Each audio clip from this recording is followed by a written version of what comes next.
Hello guys, दर्शन नमस्ते।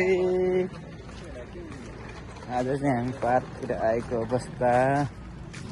अब यसो पार्कतिर घुमघाम गरेर हामी चाहिँ रुमतिर जाँदैछौँ।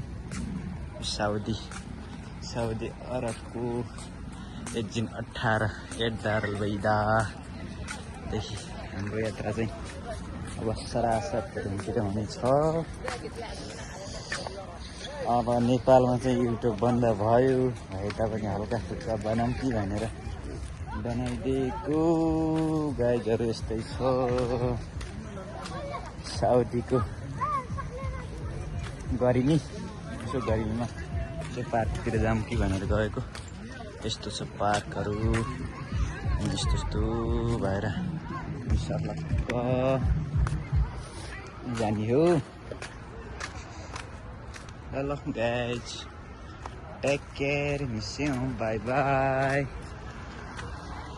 अब चाहिँ बाँकी गराउँदै गरौँला। यसो सानो सानो मिनी भ्लग बनाउँदै जाऊँ कि भनेको। हाम्रा बोसहरू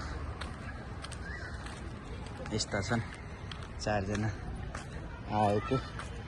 अब चाहिँ जाने हो। भिडियो मन परे लाइक शेयर कमेन्ट गर्न नभुल्नु होला। बाँकी चाहिँ बनाउँदै गरौँला। अबको यात्रा चाहिँ अबको 7-8 महिनामा यसो नेपालतिर गएपछि नेपालको सल्यान जिल्लाको हिमाल पहाड देखाउने छु।